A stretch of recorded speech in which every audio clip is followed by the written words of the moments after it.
Hey everybody, it's Romania Black, and I am so excited. Because we're on episode 8 of season 4 of Bungo Stray Dogs. I'm excited for a number of reasons. First of all, it is the rule of 8. And if you all have watched my channel and have watched multiple series that have been between 11 and 13 episodes, then you know the rule of 8. I'll say it in every series that it happens, but the 8th episode of an 11 to 13 episode series is always really good. And for some reason, it's not always the same reason, but it's always really good. And so I look forward to the 8th episode every season that is between 11 and 13 episodes, and we are here, y'all. But not only that, I feel like conditions are perfect. Because I've stayed off social media today. I've not been on Twitter. I have muted my Discord channel for Bungo Stray Dogs, which is why if you've been tagging me in things, I haven't answered them today because I muted the channel. I was like, nope, I'm not gonna look at the channel until after I watch the episode. So I have been spoiler free all day. And when I went to pull up this episode this evening, I was very pleasantly surprised because normally when you go to Crunchyroll, you pull up a season, you go to the thumbnail, and it'll always have a thumbnail for the season, and you see a thumbnail picture, and it's usually I've gotten to the point where I've realized it's usually like the first 30 seconds of the episode, so it's a recap of the past. But with a show like Bungo Stray Dogs, there's not recap. Bungo Stray Dogs does not recap hardly at all. So I've always been a little trepidatious going in, being like, if I see Rompo in the thumbnail, then obviously, you know, the episode will feature Rompo. But this episode, when I went to click on the thumbnail, it was a shot of the ED, which feels like a glitch. or Crunchyroll's like, we don't want to spoil what's going to happen. So I'm in the dark, y'all. I'm going in this blind. And this season has been absolutely bonkers. So it has just gone balls to the walls in the best way. And I'm so freaking excited about it. More people need to be watching this show, clearly. And so I'm excited y'all dive in this episode. I have no clue what's coming. Not a clue. That's, for me, I can't get much more excited than that. I am, you know, some people are like, oh, well, I like spoilers. I like to know what's going to happen before I sit down. I want the thrill, baby. I want to be surprised. I want to go in on a roller coaster and have no expectations. And usually if I have no expectations, I am blown away. So I'm like, yes, please. So it has been a rainy, gross day. The wind has been terrible outside. I didn't even bother with my hair. I was like, screw it.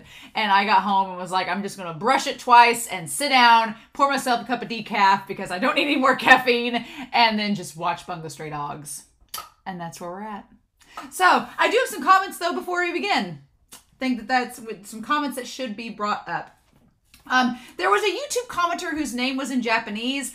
Unfortunately, I couldn't translate it, so I apologize. But they were commenting about the bow that Fukuzawa was given at the beginning of the season, saying that it was called the Futsuma Shikyu Award, and Futsuma means exorcism.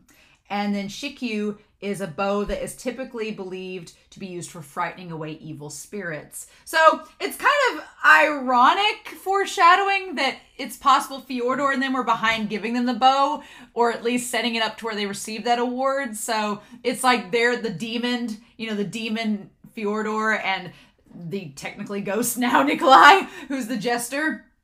The fact that they both set them up to receive that award, it's rather interesting. So I thought that was pretty cool. So thank you for giving me that comment. It's on the YouTube comments for episode 6. So if you want to go check that out. But also, K.A. I didn't realize this. We were talking about, this is not really Attack on Titan spoilers, but we're talking about the VAs for Attack on Titan all being in the same scene at the end of episode 7. And K.A. was commenting, being like, yeah, you got all these voice actors that I mentioned last episode, and then Yasano's VA's Annie's. And I was like, oh, I forgot that Yasano's voice actress is also Annie Leonhardt in Attack on Titan. I love that. So yeah, the gang was all there last episode. We were just missing Flock, and the gang would have all been there. But he's there somewhere, right? I'm pretty sure he's going to be meeting Atsushi and Kyoka soon. We'll see if that happens. But yeah, so thank you, K.A., for that. And then Alexander Q was talking about how the book, right? The whole book, this reality-altering book that is the most terrifying creation ever.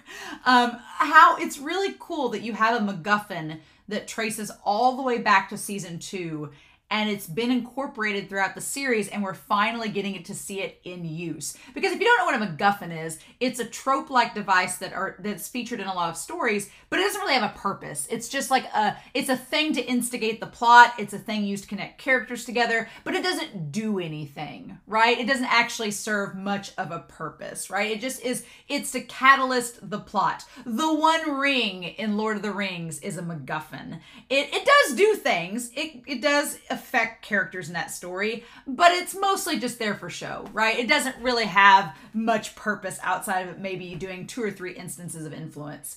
And it does influence a major character or two, but it's not plot-wise. It just kind of sits there and it only affects those certain characters. This book actually is affecting a lot of things, and not just those characters, but people's perceptions of them and society's perceptions of them. So it's quite powerful, and it's neat to see something that could just be used as a prop to actually have some major importance and ramifications in the story. So I agree, Alexander Q. I thought that was really neat. And then finally, Sarah Linda. Sarah Linda had some really cool comments. One saying they questioned, would Dazai be able to affect the book? That depends. Is the book made by a gifted or is it not? Because if it's made by the hands of a gifted, then obviously, yeah, Dazai could negate it. So that's probably why they wanted to get Dazai out of the way first. Like, this guy could throw off all of our plans. Let's isolate him and get him away. But here's the thing. If, as Rompo suggests, the book is not made by a gifted and it's from some kind of higher power, no, Dazai wouldn't affect it. Lovecraft was not affected by Dazai's ability because he was not a gifted. He was just a monster. So it's curious. I don't know if Rompo is correct and the book is not made by a gifted but is of some kind of higher power, then no, Dazai's not going to affect it. But if it is made by a gifted, I guess that's the way to tell, right? I guess if we get Dazai to the book and we'll be able to tell if he can use it or not, if it's made by a gifted individual or not. But also, Sarah Linda pointed out that the idea of the hunting dogs being augmented, could that be in connection to Chuya? Because we know Chuya has supposedly been augmented somewhat. I don't want to go into any more details of that, and I kind of was trying to remember. I'm like, has he been? So I didn't want to go into more details, but I know people have talked about Stormbringer. I don't want to know anything about it. Not a thing. I don't want to know, because here's my theory. My theory is that they are not going to get through everything in season 4 with the hunting dogs, with Fjordor and all that. We're just going to get set up and get things lined out, but then season 5 is going to conclude whatever this arc is. My theory is, since we've been doing flashback arcs and they've been light novels every single season, my theory is that season 5 is going to be Stormbringer that they start us with. Because with this last episode, Chuya coming into the picture, I'm like, okay, Bungo Stray Dogs, I get what you're doing. You're going to set up Stormbringer to be what we start season 5 with before going into the rest of the season. And Chuya is going to be a player in this. Maybe. And if we connect the hunting dogs to Chuya, I could see that being a thing. But for the record, please, no spoilers, no hints or clues about the light novels. I will eventually read the light novels, so I don't want to know about them, so then I can enjoy them in my own time and talk to you all about them later on. So, but yeah, I'm really excited. I'm looking forward to this episode. I can't wait. It's been a long day at work, and I was like, I'm ready for some Bungo Stray Dogs. So before we start, though, since some of these people are on our philanthropy tier, I want to give a shout out. The philanthropy tier is on Discord. I have a $1 Discord tier if you just want to be on the Discord with us and talk about the show and be in the polls. I also have a $5 Patreon, not Discord, a $5 Patreon that lets you get these videos a week ahead of everybody on YouTube. And then finally, the philanthropy poll is $10, and it's just extra support to help me. You get a shout out in these videos. And if we have a tie in the polls, you will get to be the tiebreakers. So I want to give a shout out to our special philanthropy tier members this week. And that will be Dana, Truck, Edgar, Anime Annie, Larry Manning, as well as Tyrone, and Kenny. Thank you guys so much for your extra support. I really don't deserve it, but I'm very, very grateful that you guys take the time out of your day to watch my videos and give me some extra support. It helps me do what I enjoy doing and enjoy wonderful shows like these. So all of my love. Thank you. So yeah, I think I've talked for nearly 10 minutes.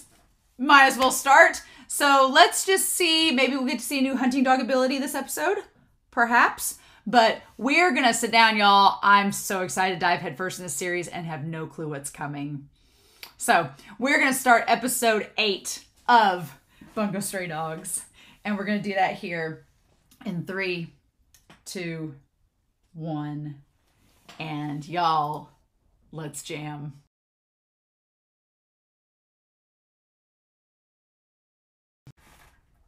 Okay.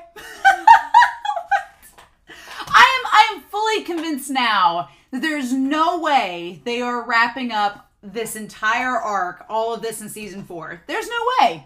There's no way. No, we're already at episode 8. I mean, granted, we have 13 episodes. We have 9, 10, 11, 12, 13. We have 5 episodes left. But I don't think they are going to wrap up this entire arc in 5 episodes. Because we're just getting to the setup phase. Honestly, we're just setting stuff up now that I feel like this entire season is going to be setting up stuff to go down in season 5. Like, it has to be. There has to be. I'm hoping that it is. I don't want them to rush through this arc. Because we still haven't met the other hunting dog. We still don't know enough about the book at all. We don't know anything about where Natsumi is. We don't know about the other guild members. We've only had Fitzgerald and Louisa. We haven't even seen Octagawa this season at all. He's not even in the picture. We haven't seen any of the other Port Mafia members except for Chuya, except for Higuchi. We've not seen any of the other members. Like, no. I am fully convinced that this is just setting up. And we're obviously going to get to see Octagawa by the end of the season. Obviously. It shows him versus the leader of the hunting dogs with Mirror Lion. But he's the other Fuku-chan. But I don't think that we're going to resolve anything with Fjordor this season. I just don't see it coming. I hope they don't rush it. I hope they let it breathe and go on to season 5 because, God, Fjordor and Dazai. If you told me you shipped Fjordor and Dazai, I mean, it's cursed. But I would believe it only because it's like a hate ship, right? Here's my thing. You have the spectrum, right? You have the spectrum of Dazai ships. I don't ship Dazai and Atsushi because that's just very strange, and Atsushi is Octagawa's. It's like an OTP.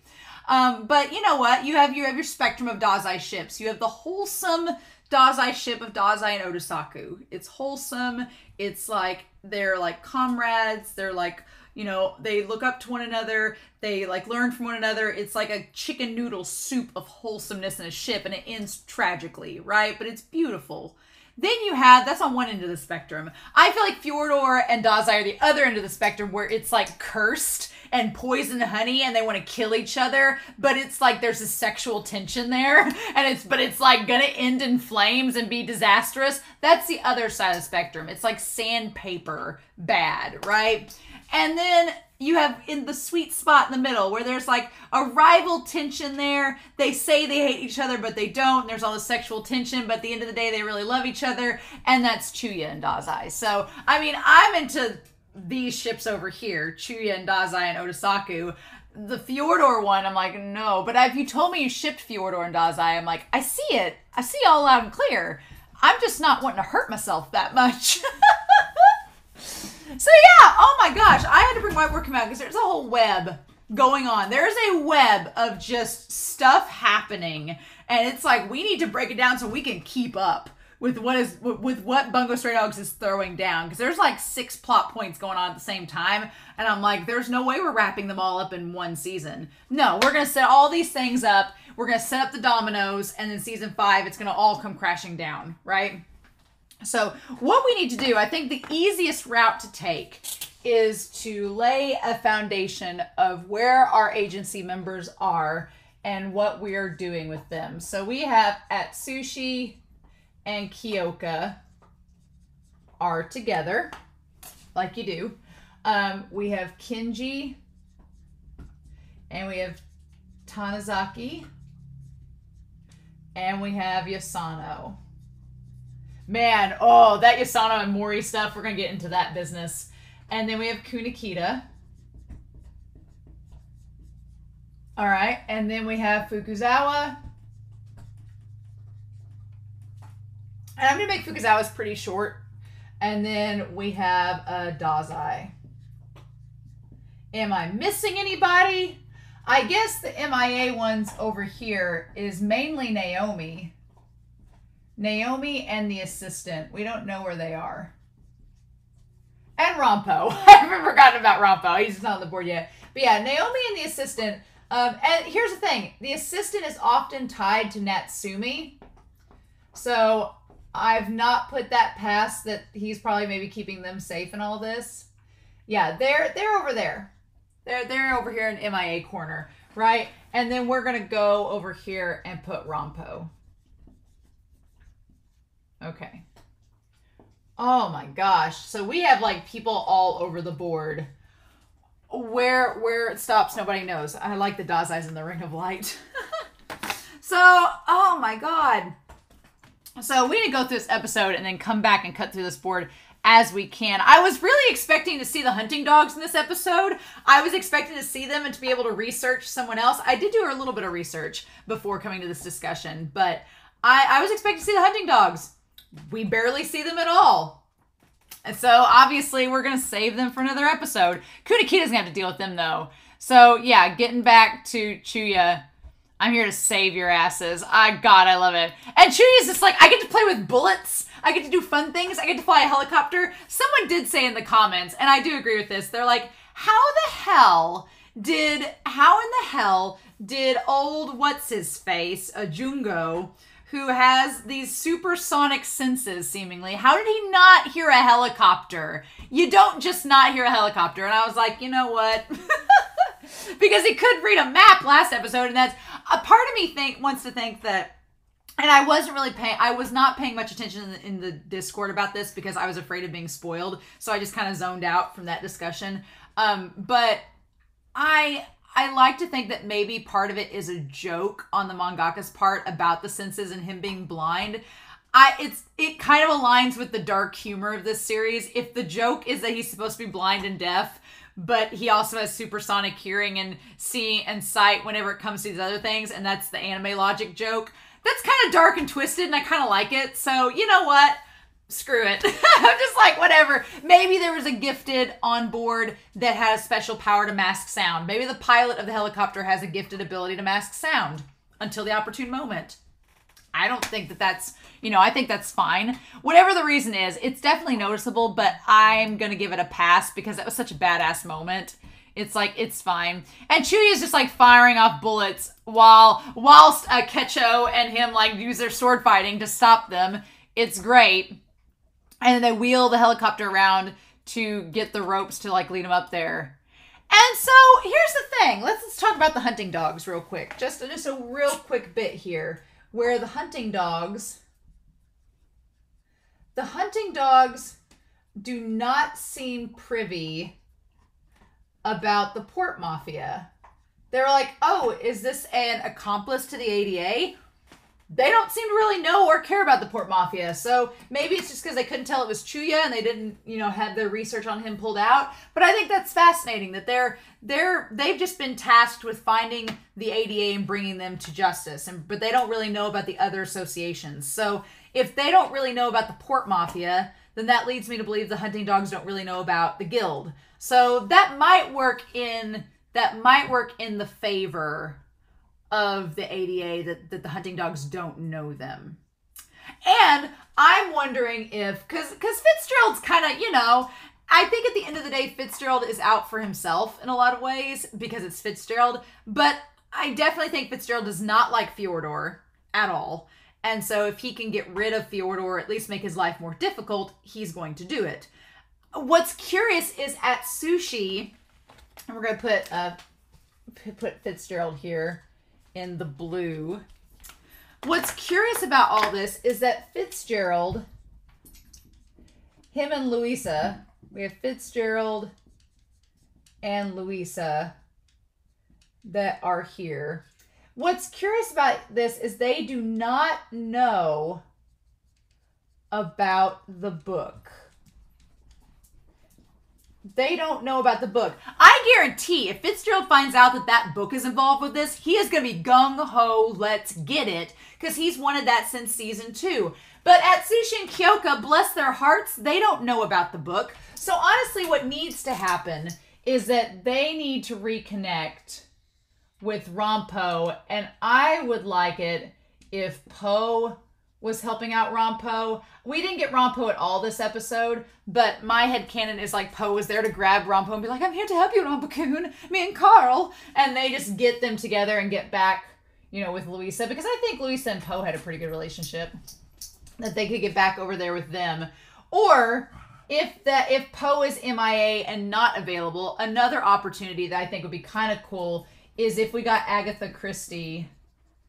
If we got Agatha Christie and the clock towers involved. I don't think we're going to get that close to that in this season. My only theory would be that if Rampo is like, okay, needs some more intel, needs some more resources to help convince Fitzgerald to help out the ADA all he can, my thing would be I think Poe and Rampo could tell Fitzgerald about the book and he'd be on board like that. Like, yes, let's get this book.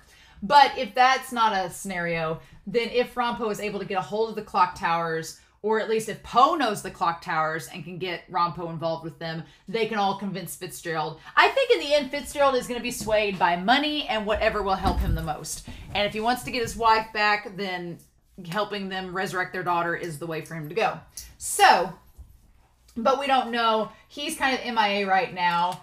And honestly, we have Hawthorne that is working. I'm going to put them in a different color because Hawthorne is with Fjordor. I don't want to put them with the hunting dogs because I honestly think the hunting dogs have this ideal sense of legal justice. I think if they were told that Fjordor is the real mastermind behind this, I think they'd switch sides only because they're only after the society's justice thing. So we're going to put Hawthorne on here and say that Hawthorne is being used to target Fitzgerald by Fjordor. And Fitzgerald's like, look, the only way to stop him is to get Margaret. So they want Margaret revived by Yasano. Get this big old web. By Yasano to take out Hawthorne. So they can get him off the page because he's been augmented by Fjordor. He is no longer himself. It's just Fitzgerald's like, he's got to go. So, okay. So we got that. We skipped this OP, even though I love this OP. The moment we saw Dazai and Fjordor together in the OP, I'm like, they're going to end up together. And then they end up sharing a jail cell. Of course they do. We'll talk about that jail here in a little bit. But yeah, there's so much we haven't even touched on the OP. The other member of the Decay of Angels, there's at least 2 more members we don't know about. Not even touched on those. Haven't met the other hunting dog. Haven't seen Octagawa. Don't know where Rampo is. I don't know where the other guild members are. There's so much that has not been touched on. We've got Mushitaro to go to. Yeah, that's even another thing. Holy shit, so Kyoka and Atsushi come to terms that they might be able to find out stuff with the agency if they go and find Mushitaro. So they want to use the eyes of God to find Mushitaro. That's why they went to Fitzgerald in the first place. So they want to use the eyes of God to find him. Is this complicated yet? It's about to get 12 times more complicated. But yeah, so they wanted to find Mushitaro because they believe Mushitaro will be able to help them figure out how to reverse the evidence against them to clear their names. They don't know about the book either. The only one that knows about the book is Rampo knows about the book. Dazai knows about the book. Nobody else, and I'm assuming maybe does Fukuzawa know about the book? Natsumi knows about the book, I'm sure. But does Fukuzawa know about the book? We don't know. But Dazai and Rampo know about it, and they're the 2 that are not... Dazai can't communicate, and Rampo is lying low right now. So, but yeah, we've not met the other Decay of Angels. We've not seen the rest of the hunting dogs. There's like so much we haven't even scratched the surface, and we're over halfway through this season. So I'm like, I feel like we're not going to get through it all. We're going to I feel like we're going to meet the other Decay of Angels members. Sure. And I feel like Octagawa's going to come back in the storyline. They may fight the Mirror Lion, whatever, and they'll probably lose. And it'll be like, okay, lick your wounds, Were Tiger and Catman with the black cloth, and go after him a second time in season 5. I feel like that's where we're headed. Things are going to be real dire by the end, as if they aren't already, but they're going to be real dire by the end of season 4. And then there's going to be like one couple moments at the end of season 4 that's going to be like, oh, there's a chance we can do good. There's some hope. We just got to pick it up. And then it's going to be, wait till season 5. And it's going to be like the biggest cliffhanger ever. I want it, but it's going to suck when it happens. So yeah, let's get back to this. And then Ongo's whole agenda. Yeah, God, there's so much happening in this episode. We're like 2 minutes in, right? And so Chu's like, Baka. He's like, I didn't come to save you. I don't care about any of y'all. You ain't my man. He says, your boss made a deal with my boss. The price for your rescue is the transfer of an agency member to the mafia. So supposedly Mori made this deal to transfer, and now I want to get like got all these different colors here. We're gonna get Mori in on this. So we have the idea that there is this deal made to transfer one member to the Port Mafia. Now, Fukazawa said anyone but Yosano. And the reason he said that was because she's been his assistant before, and he doesn't want her to suffer. Our sweet Fukazawa doesn't want her to suffer. So we find out that it could be... I also like that Fukazawa kind of throws everybody else under the bus, being like, you could have Kenji. Honestly, Mori wanting Yosano is, who wouldn't? She's the OP character outside of Dazai. She can heal all of them. So why wouldn't he want her? But apparently she has been Mori's assistant. And that's probably going to go back to the story about her killing someone because Mori told her to. Now, here's the thing about Mori. Mori very much believes that it's all for the sake of the agency. This is kind of the thing about it. Mori is quite similar, as we find out in this episode, to... Well, there's a difference. We'll write them down here. I'm going to put Mori here. Put Mori here. We don't see Elise, right? We're going to put Mori and Fukazawa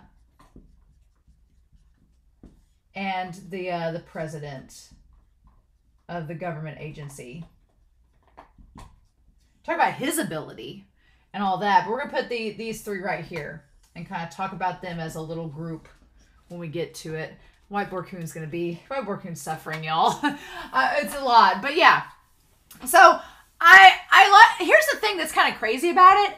Is that if Fukazawa told them to go, I think that they would. I think Tanizaki would go. He'd probably ask to take Naomi with him, or he'd at least want Naomi to be safe and stay in the agency. Kunikita would go. Kunikita and, well, Higuchi,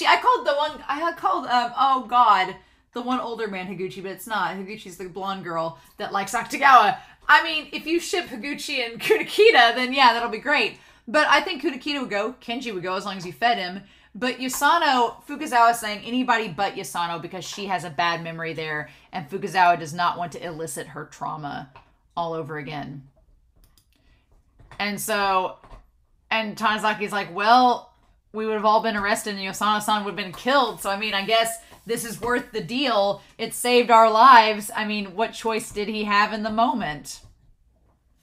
And Kunikita saying, ideals alone can't save lives. So Kunikita's going through a identity. He's going through a crisis, right?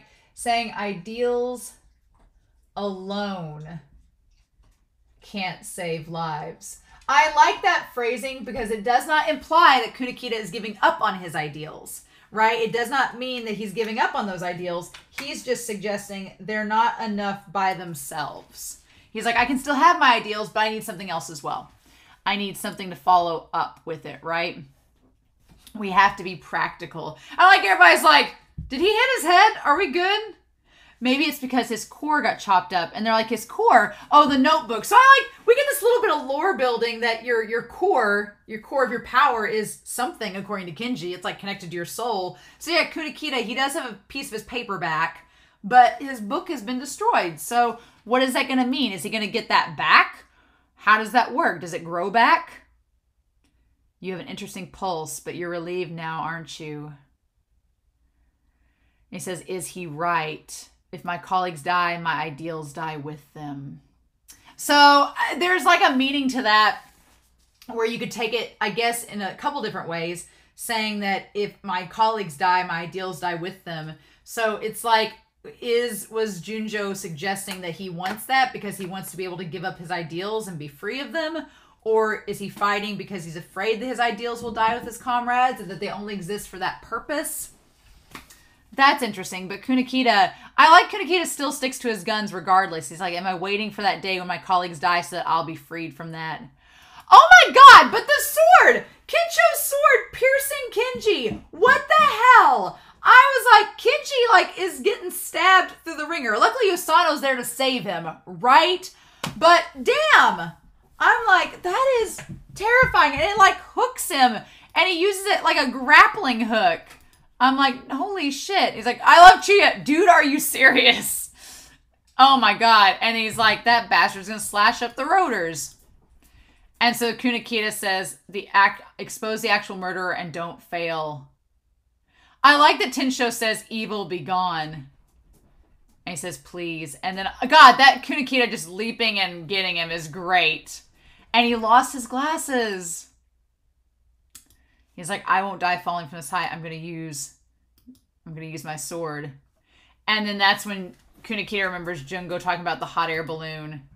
He's like, I will fuel them with my life so they'll fly on for eternity. So yeah, Kunikita's like, I would give my life for my friends. So don't tempt me.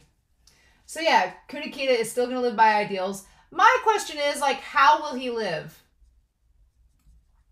I mean, I think obviously Kensho and him are gonna live.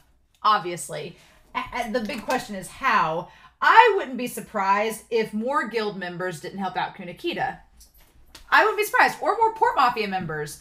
We have not seen, we haven't seen our beautiful woman that is Kyoka's surrogate mother, her foster mother. And God, I don't know why her name is escaping me. I think because this is too much right now. But we haven't seen her. She could use her version of Demon Snow to save Kunikita and them. We could go that route if we're going to get the Port Mafia involved. If we're getting the guild involved, Steinbeck could save him using Grapes of Wrath. That could be a thing. I'd be curious if Q gets used in all of this. Q has the mind control ability. What would that do? So there's all these players that aren't on the board or off to the sides, and I'm like, you could use them so much during this game that Fjordar has. What are we going to do with that? So yeah, I think Kunikita and Kensho are going to live, but the question is how, and the question is what are they going to do after that? It seems like Kunikita is going to maybe Kunikita is going to go on a path with the hunting dogs and do something with that. But he only had the one paper to make the hand grenades, so where do we go to from there? Is Natsumi going to come out and help save him and give him another notebook? How does that work? I don't know. I don't know. But in any case, we go back to this grisly murder scene where the outlines on the bodies on the ground. And then poor Atsushi and Kyoka, who haven't eaten in a couple days, are basically trying to figure out what they're going to do next. And so Atsushi, bless his heart, Kyoka, I'm glad Kyoka's with him because Kyoka's a pragmatic person. She's like, we need to focus on surviving. And Atsushi's like, but we need to clear our name. He's so pure and innocent in this show. And I'm like, Atsushi, sweetheart. I'm just waiting for us to hear, "Where Tiger?" and it'd be Octagawa. I miss Octagawa. I could have killed him though. When they're out in the public can clearly see their faces, on the television, and Kyoko's put this hat on. And instead Atsushi goes into this big monologue. And I'm like, put the damn hat on and then monologue. He wouldn't put it on. I was like, come on, hide your identity. I was waiting for somebody to call him out, but thankfully that doesn't happen. Thankfully he puts it on And then he's talking about how there's no way him and Kyoka alone can take down Fyodor. No. I don't even know if you can take down Fyodor. I don't even know if they can. I think that they can outwit him. Well, can't. Fyodor, like, is playing 4D chess over here. Dazai can outwit him, I'm sure.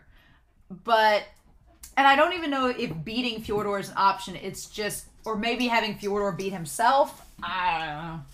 That whole notebook is the key to all this, and we'll talk about that when we go to that prison. But I like that Atsushi is doubting himself, and he's not sure what he's going to do, and then in his moment of doubt, he thinks of Dazai. And I believed it. When Dazai just showed up beside him, I thought for a second it was real, and I was like, how?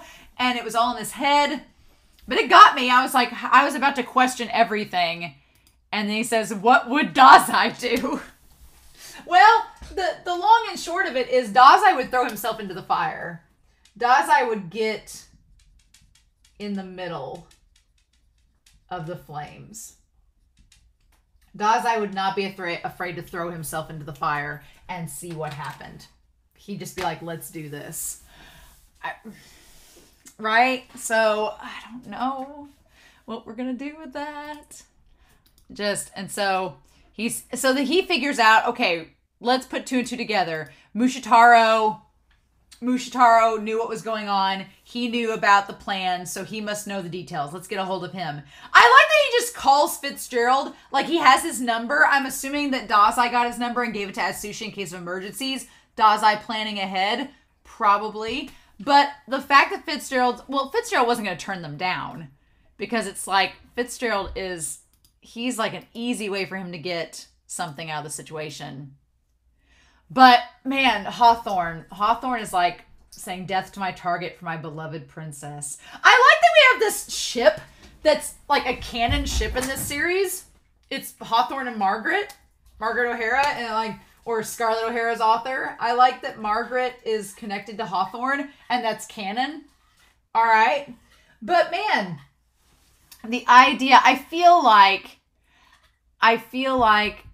Fyodor's wrote some of this in the book to happen, but somehow it gets overwritten.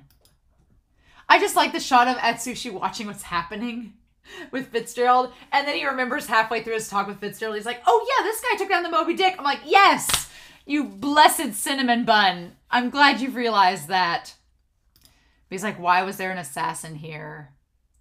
And then Mori shows up. Seeing Mori and Yosano next to one another, they look related. They look like they would be like father-daughter. It's kind of creepy. He's like, how's life in the Port Mafia hideout?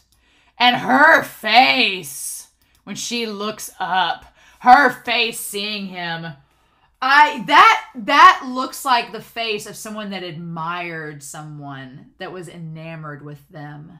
I'm getting major toxic vibes. I'm like, oh, Mori Sensei. I have a feeling where this is headed. And I'm like, because here's the thing. It said she was his assistant. And I'm like, was Yosano young when she was his assistant? And by young, I mean, was she a little girl?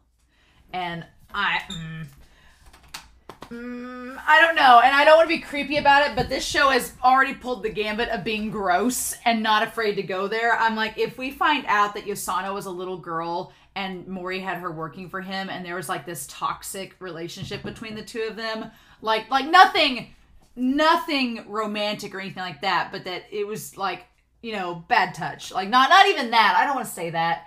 I just feel like that would be traumatizing if she was a little girl and he was like, of course, you can like kill people and you're a little girl. Of course I'll have you work in the Port Mafia. I'm just getting those vibes a wee bit, and I'm getting kind of creeped out by it. Would not surprise me about Mori. But the way she looks at him is she looks at Mori like a little girl would look at their idol. But then she like reins it back in, and it's almost like a cross between that and someone that's traumatized and like Stockholm Syndrome suck in. But, oh my God. Said it should conceal you for at least a week. And she says, Mori Sensei, do you know if Kunikita survived the explosion? And her eyes, she just looks at him like with reverence almost. It's creepy, right? And he's like, unfortunately, all I was able to find out is where Dazai-kun had gone. I'm sure Mori doesn't care about Kunakita-kun, so he just said that. He's like, I was really just looking for Dazai, so no, I don't know where he is. Right? I was expecting when they put Dazai, their big mistake, the government's big mistake, was putting Dazai next to Fyodor in this prison without the headphones, the muffle, and the eyefold. And the blindfold. That was their mistake. Because when he popped up next to Fyodor, I was like, oh, well, this is going to suck because he had the headphones, the muffled gag, and the blindfold on. But they took it off them. I'm like, do you not know how dangerous Dazai is? Like, y'all done goofed. Why wouldn't you just keep that on him? I don't understand. He was already arrested by the hunting dogs prior to the hostage situation. They transferred him to the Ministry of Justice and into public security. His subsequent whereabouts are unknown. Okay. And then meanwhile, Fitzgerald's like, oh, the detective agency. Fitzgerald is here to be like, oh, really? Let's back up here. Because he's like, oh, the detective agency is innocent, you say. Fitzgerald brings up a really good point. He's like, no, they've committed those crimes at Sushi. It's just getting brought up into public eye. The rest of the story is just not being told. And at Sushi's like, it's like, no, you don't understand. They didn't kill the hostages. He's like, we were framed. The decay of angels are the masterminds. Fyodor is a co-conspirator. And Fitzgerald looks at Atsushi. And what I love about this moment is Atsushi looks straight on at him. And Atsushi's so pure and his heart is so sweet that you just believe him. And you're like, yeah, no, he's telling the truth. Like, there's no doubt, right? There's no doubt he's telling the truth. That's case in point. It's a done deal, right? And so that's what I love is that Fitzgerald looks at him and he's like, okay. All right, I believe you, you stone. You're not smart enough to have a poker face, so you need to be genuine. And he's like, hypothetically, if you're speaking the truth. And I'm like, Fitzgerald, you know that he's speaking the truth. You're just being a jerk around it. And so he says defeating Fyodor is impossible. He's held in a European detention center called Meursault. It's called Meursault. Now, I tried to look up Meursault to see if I could find anything about it. And there's like a wine. There's like a bunch of things about it. I tried to look up just Meursault to see if I could see anything. And there was like things about like a different wine that you could find, and that wasn't really helping me. But then I got told about there's a book called The Stranger. And in that book, Stranger, there's a character called Meursault, like M-E-U-R-S-A-U-L-T, Meursault. I was like, okay, well, we'll read about this. And this was rather interesting, so I want to read this to y'all. It's from SparkNotes of all places. But Meursault is, as a character, psychologically detached from the world around him. Events that would be very significant for most people, such as a marriage proposal or a parent's death, do not matter to him. At least not on a sentimental level. He simply does not care if a mother has died or if someone loves him. Meursault is also honest, which means he does not think of hiding his lack of feelings by shedding false tears. In displaying his indifference, Meursault implicitly challenges society's accepted moral standards, which dictate that one should grieve over death. Because Meursault doesn't grieve, society sees him as an outsider, a threat, even a monster. At his trial, the fact that he has no reaction to the death in front of him damages his reputation far more than taking another person's life. Meursault is neither moral nor immoral. Rather, he's amoral. He simply does not make the distinction between good and bad in his own mind. When a character asks him to write a letter that will help torment his mistress, Meursault indifferently agrees because he didn't have any reason not to. He does not place any value judgment on his act and writes the letter mainly because he has the time and the ability to do so.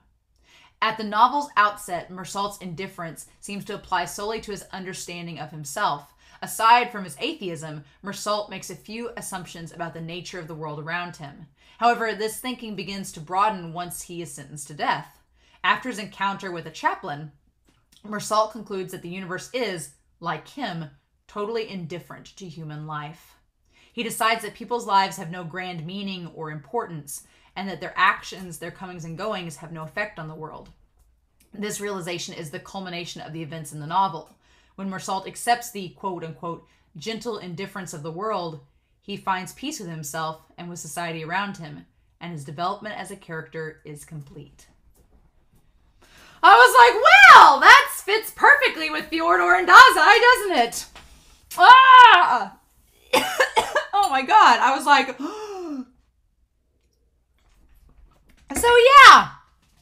So yeah, with that character from The Stranger, Mersault, I find it rather interesting because you talk about indifference and amorality. It's kind of like, I mean, the funny thing is that Fjordor, it doesn't quite fit Fjordor as much as it does Dazai, because Fjordor, he plays it like he doesn't care, and he plays it as if he's like, oh, I'm just this aloof member. But Fjordor has a mission. He wants to eliminate the gifted for a reason, and that may include himself at some point. He has a reason for the things that he's doing, and he believes that he is doing something. He doesn't want to call it justice, but there's a reason behind it, and he believes that his way is the correct way. What I feel like the Mersault character relates more to is Dazai, because Dazai, I mean, I don't think Dazai is at the level of apathy that Mersault's character is, but the episode is called You, a Child of Sin. I, a Child of Sin. All these characters on this board are after something. Everyone is sinning in some way, shape, or form. And Dazai, as he said in previous seasons, finds it interesting. Dazai's like, yes, we're all human. We all make mistakes. We're all sinners. But that's interesting. We don't all need to go like Fjordor believes. So I feel like Dazai has made peace with the idea that the world's indifferent. Like Dazai's made peace with the fact that people are all have the capability and ability to sin around him, and instead is focused on just doing whatever he can to meet his own goals at this time, which is to protect the people in the agency, because that's what Otosaku asked him to do. So yeah, I thought that was interesting. I really liked that connection to Mersault, connecting it to these possible characters that are like just above everybody else. And what a cool prison design. Like everybody's just floating around in these like Sailor Moon-esque bubbles in this like weird clock thing. It looks like someone's ability. I feel like it's someone's ability. Maybe it's who wrote The Stranger? If there's a character name, I think it was Alan Comas. If there's a character named him that they were using his ability, its existence is a national secret and European officials know it. So here's the thing. We cut to Fjordor in his prison cell, right? He has his bed, he has his little antique Victorian table, and his books, right? Does Fjordor have the paper? Does Fjordor have the paper to the book? And it's hidden in one of those books that they let him take books with him to prison. You don't let people sneak in outside stuff from prison. What are you doing? I feel like one of those books, has the page in it, right? Because he says it'd be annoying if the agency were to use the eyes of God, which they end up being able to, right? And so he's like, I ought to eliminate its owner just in case. And so if he's in prisons, he shouldn't be able to give orders to outside, but that kind of thing is his specialty. In other words, it's impossible to beat him. It's like a game of chess where only he can move the pieces. Yeah, but I don't think that's the case. I think now Dazai's entered the frame, and so it's a chess game between Dazai and Fjordor. Of course it is. Like, they're the only two that could do this, right? And so Atsushi goes to save Fitzgerald, and Fitzgerald, as he touches the pen, realizes that he's going to die. And Fitzgerald takes it all in stride. Fitzgerald's like, well, I'm dead. I'm like, dude, not panicking or anything. I'm like, God, he had the balls on this man. And then that's when Kyoka, as the books crumble, he's like, the eyes of God are useless. I devised a perfect plan. But I do think it's important to note that his perfect plan is not perfect because Kyoka spoils it. Like Fjordor thinks he's really good, and no doubt he's amazing as a villain, but he's not infallible. And I think that scene with Kyoka shows that he's not, right? But perfection is boring, isn't it? So did he anticipate Kyoka then? Is that what he's saying? And that's when he notices that it's Dazai. The pin, yeah, with the blood. I love it. Kyoka's like, I know what's happening. And so here's the thing. He's like, you did this. How'd you know about the blood? She says, I was under the stairwell when a warning showed up on display. And it said, turn on the sprinkler. So, okay, here's the thing. Turn on the sprinkler. Is that warning? So the question is, the warning, did it come from Dazai? Did the warning to Kyoka come from Dazai? Or did it come from somebody like... It almost seemed like it was written by, like in Poe's book, right? But that wouldn't make sense. So Dazai... How did Dazai leave the warning on the screen? How did that work? Does someone else have another page of the book and they're writing in it? I mean, clearly Dazai, it would make sense if Dazai was like, okay, Atsushi's going to go to Fitzgerald because that seems like it's in Atsushi's character. So if I know what to expect from Fyodor with Hawthorne, how can I counter this? Well, if you turn on the sprinklers, it'll dilute the blood. So if he sends Hawthorne to go and try to assassinate Fitzgerald, then if we dilute the blood, it won't be as strong. So Dazai is playing 4D chess just as much. What the hell? So I think it's Dazai, but these guys, why are they 5 steps ahead of everybody else? I've stopped your assassination attempt, Mr. Demon. Yes, it was Dazai. Uh-huh. Oh my god. And he's like, well played. You let yourself be captured in order to save the agency. The only way I can see through your scheme is sitting here with you. Oh my god. It just so happens, it's a great thing they popped up right next to each other, right? He's like, I'm blessed to have a chess partner in place like this. Yeah, these two playing chess, it's great. So Chief Tanada is expected to wake in the next 40 hours. I'm glad we have a timer on it. I'm glad that it's all, you know, we've got basically 2 days to figure things out. If the procedure is successful. I'm glad to see these two, the swordsman and the other bodyguards with the chief. Why did the chief go after? He said this wouldn't have happened if he'd protected us. The criminal's condition. That we would have met each other alone. So the question with Ango is, does Ango really believe... I know they saw Tanada get attacked by Rampo, but does Ango really believe that Rampo attacked him? Or is Ango saying this to the other 2 members so that he can go off by himself to get Rampo? So apparently, get here. Ango is going after Rampo, which is kind of funny because of all people that know about the book, it's Rampo and Dazai who are connected by Odasaku, oddly enough. They both met Odasaku, but also Rampo would be able to talk to Ango through knowing Odasaku, and that is somehow connected over here to Natsumi. So, it's not confusing yet, right? It's not confusing. No. So yeah, I'm curious at the idea that Ango is going to go after Rampo. How we've not seen his ability, so, or if we have, we've not seen it like named out and put in action. So he's like, I'll give directions on site. So Ango talks about how he hates the president's conviction, right? He hates the idea that Chief Tanada, we'll put him over here, Chief Tanada, he was into this like pure justice where the lives of the many outweighed the needs of the few. That he would sacrifice anyone, including himself and good men, to save the rest. Like that was to him peace. And Ango doesn't like that. Ango's not for this killing the one to save 100. Which is interesting, right? Because, oddly enough, his ruse are very similar to Mori's. Mori's whole thing is, as a leader, you have to be ready to sacrifice. You have to sacrifice anyone, even good men, to have peace. The difference between Mori and Chief Tanada is Mori is not going to sacrifice himself. No. Maury's like, I'll sacrifice anybody I can, but I get to stay the leader. I get to stay on top. I'm not sacrificing myself. But Maury's willing to let Osaku die if it meant saving the Port Mafia.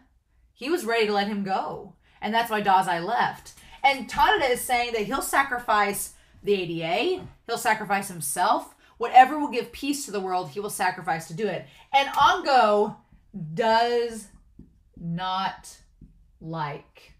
He values that one life. And that's what I feel is like relating to he liked Ango. Or he liked Otosaku. Ango liked Otosaku. And is upset that that life... He would not like Mori. No. But he's not on board with the idea of self-sacrifice or that the lives of a few outweigh the needs of the many. He's like not on board with the idea of anybody dying for the sake of peace, basically. So then we have Fukuzawa, who is kind of this noble... He's very idealistic, oddly enough, or he's become so with the ADA. And the idea of saving people and giving lives to protect others.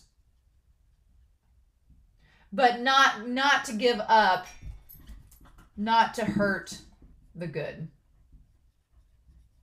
So yeah, you have these three ideals, three different ways of looking at it, right? And I feel like Ango would be more towards Fukuzawa's approach, but he's got a job with the government, so, you know, sometimes you get a boss you don't like. You gotta deal with it.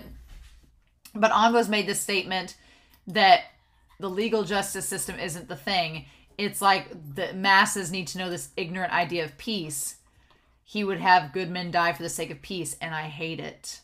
So they gotta wait till he wakes up. And in the meantime, Ango says he's gonna kill the murderer himself. Now, does Ango realize that Rampo is not the murderer and it's Fyodor, and he's gonna go after Fyodor?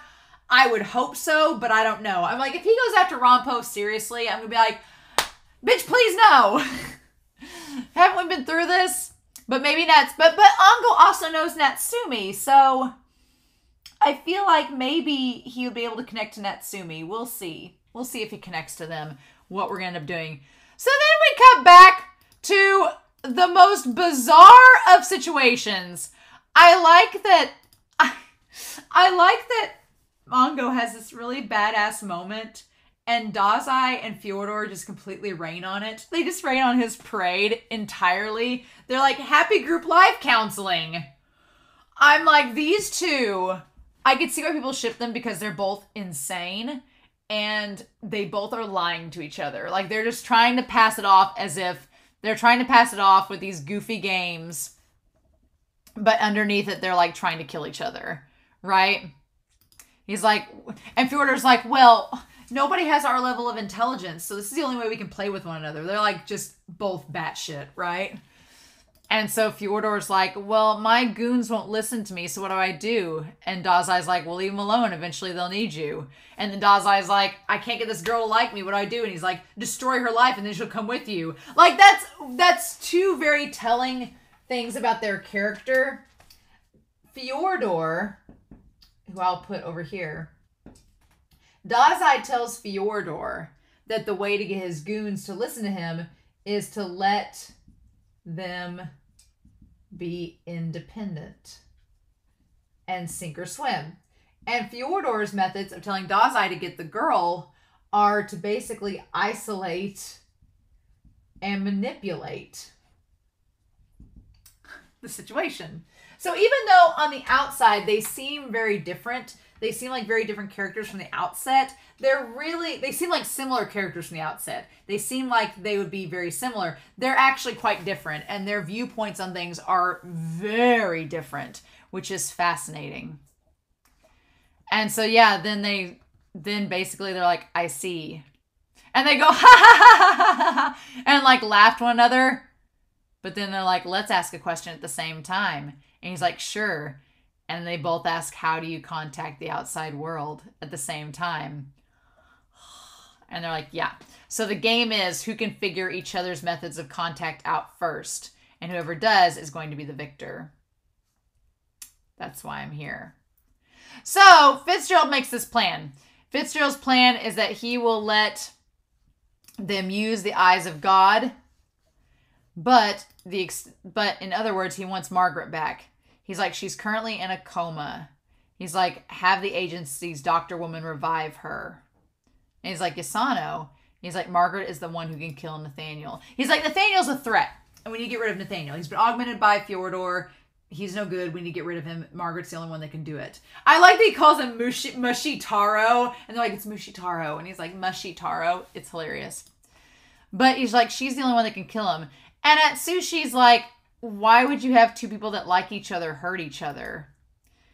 And he's like, well, Nathaniel's not the same person anymore, right? And Margaret's practically dead. So Atsushi questions Fitzgerald's morals and all of this.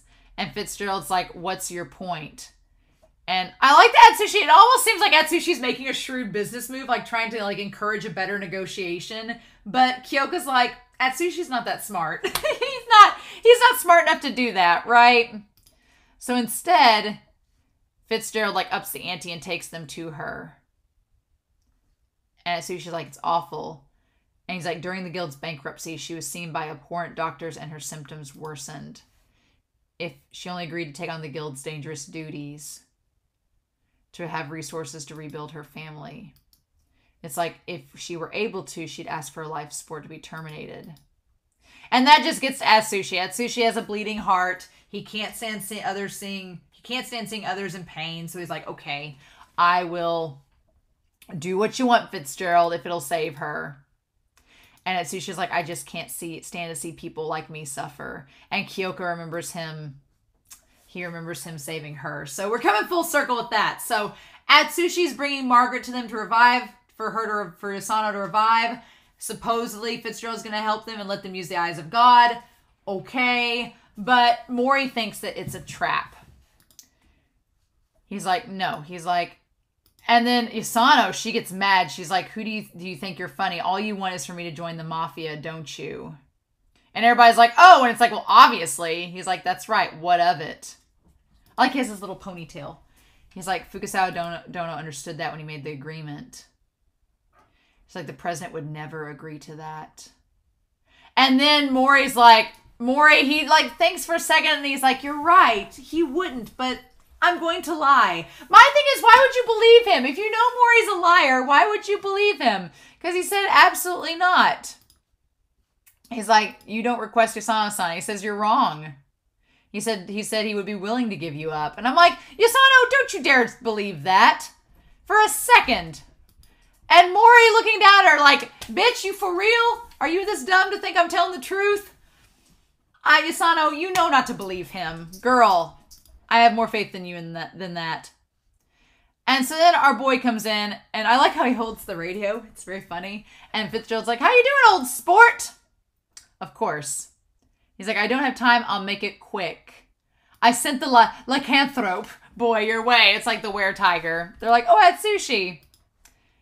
And they're like, we need him to revive. I'll provide information that will lead to the agency's restoration. And so the thing is, Mori does bring up a good point. How did they find the hideout? If he used the eyes of God, couldn't he have given that same information to the hunting dogs or to the government? So what is Fitzgerald not telling us? Has he ratted us out? Is it a trap to lure us out so that we're in danger? That is the question. Now, a part of me would believe that Fitzgerald wouldn't do that because he sees something in it for him in being able to stop Fyodor. But they are right to suspect him, and he doesn't know about the book yet. I feel like once Fitzgerald finds out the book, he's going to be 100% all in on stopping Fyodor. But that's the question. How do we get to that point? That is the question, right? And I don't know. Would Fitzgerald create a trap to trap them all? I don't think so, but I don't think Mori is wrong to assume that. So then what do we do? How is Mori and them going to get out of this? Are they going to meet him? What's going to happen? So as you can see, this episode was very clear to understand. No worries. There's just all this stuff going on. Dazai and Fyodor are playing 4D chess. Fukasawa has been arrested. The chief is on life support. Rampo is off MIA. We don't know where. Naomi and the assistant are MIA. We don't know where Natsumi is. These guys are with Mori And we don't know about the rest of the Port Mafia. Kudakito, we don't know who he's with. He's on his own. Atsushi and Kyoka are with Fitzgerald and Louisa. Ongo is off to try to go after Rampo. And Mushitaro's like in prison still. We don't know who's watching him. I'm assuming it's the other Angel of Decay that was with the red coffin. Is Mushitaro in the coffin now? We don't know. We don't know. There's just a lot. And we didn't even touch on the hunting dogs. Didn't even touch on the redheaded girl and old Fuka-chan. Not one bit. Again, I feel like we have so much, like, we could have a whole episode that's half back. We could have half an episode or a whole episode that's on Mori and Yasano's backstory. Haven't gotten that. We could have, like, a whole episode on the hunting dogs. We could have a whole episode on Rampo's journey. We could have a whole episode on Ongo going after Rampo and then tying to Dazai. We could have a whole episode on Akutagawa and all this. Like, we have way more material than we do for 5 episodes with any sense of conclusion. So I am fully accepting at this point that we're not solving everything this season. We're going to set up the chess pieces, and then next season it's all going down. But for a season of setup, I'm here for it. I'm here. This is amazing. So I'm really curious to hear your thoughts down below, what you all thought of this episode. I hope you enjoyed this reaction and discussion, but this was wonderful. I'm excited. I can't wait, but we'll just have to just cross these bridges as we go, right? So I'm excited, y'all, to see what's going to happen. I hope you all are too, but I've talked for nearly an hour, so I'm going to go take some screenshots and then go finally check out the Discord after a long day of not being on it. So in the meantime, I hope you all have a wonderful week. Please stay safe, take care, and yeah, I'll be back next week with episode 9 of Bungo Stray Dogs. Bye.